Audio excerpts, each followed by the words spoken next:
ఇవన్నీ అడిగాను, జెండాలంతా ఎవరు కట్టారంటే తన పేరు ఉంది, ఎవరి అబ్బాయి అండి. చూస్తే ఎవరో కొంచెం డబ్బున్న అబ్బాయి అనుకున్నాను, కాదు. రోజుకి ఒక బండ్లు ఉంటాయన్నా, నేను ఒక బండిని అడుగుతాను, మా ఇంట్లో బండి, నా ఫ్రెండ్ ఒకటి బండిని అవుతారు, మా అమ్మ ఒక బండిని అడుగు, 3 బండ్లు 2 బండ్లు డబ్బులు ఇచ్చేసారు అబ్బాయి. నాకు మరి వాళ్ళకి నేను రుణపడి ఉంటాను. ఇక్కడ నేను అందుకని చెప్పేది, ఓటమి గెలుపులు నాకు సంబంధం లేదు, నేను వాళ్ళకి రుణపడి ఉన్నాను. పార్టీ ఓడిపోయిన తర్వాత ఎందుకు నిలబడినా, మరింత మొండిగా ఎందుకున్నానంటే, నా కోసం ఒక 6% ప్రజలు నిలబడ్డారు, ఒక 7% ప్రజలు నిలబడ్డారు, వాళ్ళ కోసం నిలబడాలి. 93% నిలబడక్కర్లా నాకు, ఓకే, కానీ నా కోసం 7% మంది ప్రజలు నిలబడ్డారు. That's how your perception should be. ఇప్పుడు మేము వచ్చి ఇప్పుడు రాపాక వరప్రసాద్ గారు వెళ్ళిపోయారు, but you has to understand, like support చేసిన జన సైనికులు కదా. నేను అంతకుముందు ఎమ్మెల్యే కావచ్చు, అయి ఉండొచ్చేమో, కానీ మేము యాడ్ చేస్తే ఒక 30, 40, 50 వేలు మేము యాడ్ చేసాం ఓటింగ్. మీరు పారిపోతామంటే కుదరదు.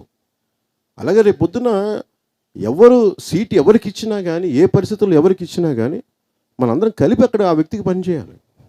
నేను రాజమండ్రిలో కూడా ఎందుకు ఆఫీస్ పెట్టానంటే, ఒక మెసేజ్ చెప్పడానికి. నేను ఎక్కడికి వెళ్ళను, entire base has been shifted to Mangalagiri, Guntur జిల్లా. దానికి ఇంకా అందుబాటులో ఉండడానికి రాజమండ్రిలో ఆఫీసు. రేపు అవసరం అయితే నేను అది కూడా చెప్పాను, పిఠాపురంలో కూడా నేను ఆఫీస్ పెడతాను.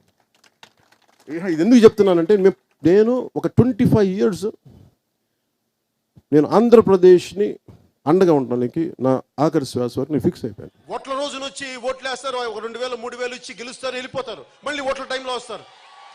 మరి సమస్యలు వచ్చినప్పుడు ఎవరు నిలబడరే, ఎవరు రారే, మళ్ళీ ఓడిపోయిన మనమే రావాలి, నిలబడాలి.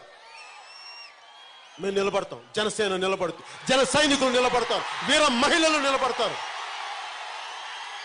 మేము నిలబడతాం.